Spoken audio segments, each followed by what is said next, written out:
नमस्कार मित्रों, आज हम आपको बताएंगे कि द्रौपदी क्यों पांडवों को मारना चाहती थी। मित्रों, महाभारत काल के ऐसे कई रहस्य हैं जिन्हें बहुत ही कम लोग जानते हैं। इन्हीं रहस्यों में से एक है जब द्रौपदी अपने ही पति भीम को मारना चाहती थी।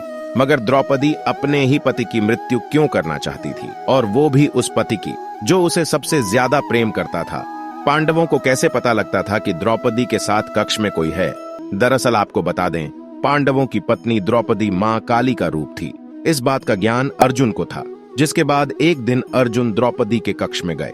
आपको बता दें कि द्रौपदी के 5 पति होने के कारण सभी पांडवों ने यह तय किया था कि उनमें से एक जब भी द्रौपदी के साथ समय बिताने जाएगा तो वह अपनी खड़ाऊ कक्ष के बाहर उतार देगा, ताकि अन्य पांडवों को यह झांत हो सके कि कोई पहले से ही अंदर मौजूद है। लेकिन इस दौरान अर्जुन की बाहर रखी खड़ाऊ भीम ने देखी ही नहीं और वह झट से कक्ष के अंदर चले गए। अब जैसे ही भीम कक्ष के अंदर गए, वैसे ही उसने देखा कि वहां अर्जुन पहले से ही मौजूद था और वह द्रौपदी के पांव दबा रहा था। यह दृश्य देख भीम आग बबूला हो गया और उसने अपनी गति से अर्जुन पर प्रहार कर दिया। युधिष्ठिर कैसे भीम को शांत कराते हैं। कुछ शोर सुनाई देने पर युधिष्ठिर कक्ष में पहुंचते हैं और भीम से कहते हैं कि यह तुम क्या कर रहे हो? क्यों तुम अपने छोटे भाई को मार रहे हो? भीम युधिष्ठिर को बताते हैं कि उन्होंने अर्जुन पर इसलिए प्रहार किया क्योंकि वह द्रौपदी के पांव दबा रहे थे। उन्होंने आगे कहा कि क्या कोई पति अपनी पत्नी के पांव दबाता है? अब युधिष्ठिर को भी यह झांत था कि द्रौपदी मां काली का ही रूप है, इसलिए वह भीम को चुप कराते हुए कहते हैं कि यह अर्जुन और द्रौपदी का आपसी प्रेम है, किसी को भी इसके बीच में नहीं पड़ना चाहिए। बड़े भाई द्वारा यह बात सुनने के बाद भीम महल से बाहर चले जाते हैं, लेकिन वह अभी भी इस बात से क्रोधित थे कि अर्जुन ने ऐसा क्यों किया। अब महल में कभी वापस नहीं आना चाहते थे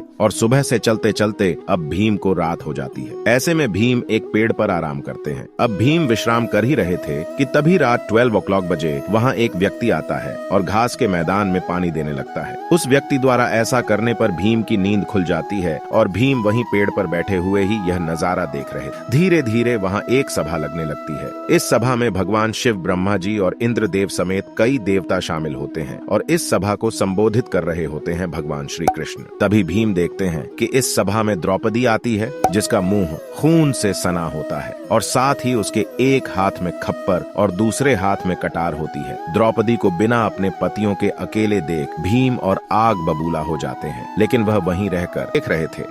है विकराल रूप में आई द्रौपदी तभी सभी के सामने कहती है कि माधव मेरे सखा हैं और उन्होंने मुझसे यह वादा किया है कि वह मेरा यह खप्पर खून से भरवाएंगे। इसके बाद द्रौपदी कुछ ऐसा कहती हैं कि भीम उसे सुनकर दंग रह जाते हैं। द्रौपदी कहती है कि मैं चाहती हूँ कि मेरा आधा खप्पर भीम के रक्त से भरे और आधा कुरुवंश के रक्त से। ये सुनने के बाद भीम को द्रौपदी का असल सच झांत हो जाता है।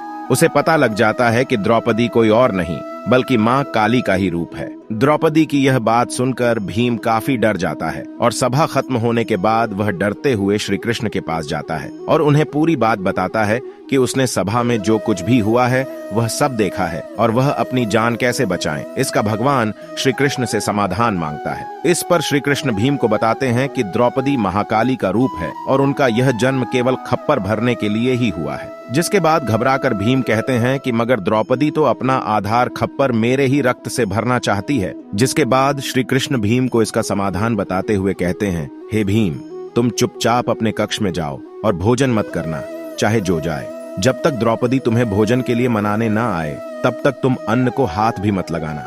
श्री कृष्ण के ऐसा कहने पर भीम बिल्कुल वैसा ही करते हैं। जिसके बाद भीम को मनाने के लिए सभी पांडव पुत्र आते हैं और उसे खाना खाने को कहते हैं, लेकिन भीम नहीं उठते। जब काफी देर तक भीम नहीं उठते तो द्रौपदी भीम को भोजन करने के लिए कहती हैं, जिस पर भीम द्रौपदी से कहते हैं कि वह केवल एक ही शर्त पर भोजन करेंगे। यदि द्रौपदी उनका मनचाहा वरदान उनको दे दे तो भीम द्वारा ऐसे कहने पर द्रौपदी राजी हो जाती हैं और भीम द्रौपदी से वरदान मांगते हैं कि हे द्रौपदी, पांडु की 5 संतानों को बख्श दो।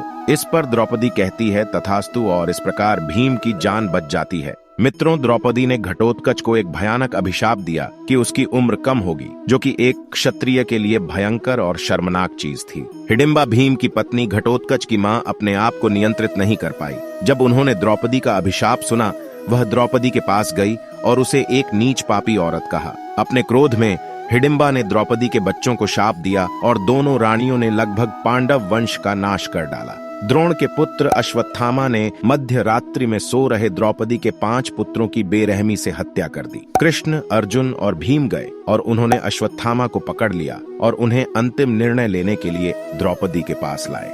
हालांकि द्रौपदी ने करुणा की एक अद्भुत भावना को दिखाया जब अश्वत्थामा अपने सिर को नीचे करके सजा पाने के लिए बैठ गया। हालांकि कृष्णा ने उन्हें बताया कि इस तरह के खूनी हत्यारे को मारने में कोई पाप नहीं था। द्रौपदी द्रोण की पत्नी के बेटे को खोने के दर्द को महसूस कर सकती थी। वह उसे निर्दोष ही बोलकर जाने देती है। दरअसल द्रौपदी के जन्म की एक कथा है जिसके अनुसार राजा द्रुपद ने द्रोणाचार्य का अपमान किया था। इस अपमान के चलते द्रोणाचार्य ने पांडवों के सहयोग से द्रुपद को बंदी बना दिया। ऐसे में द्रोणाचार्य के वध के लिए राजा द्रुपद ने ब्राह्मणों की सहायता से एक यज्ञ किया, जिसकी सहायता से उन्हें 2 संतान हुई, जिनमें एक कन्या और एक पुत्र शामिल थे।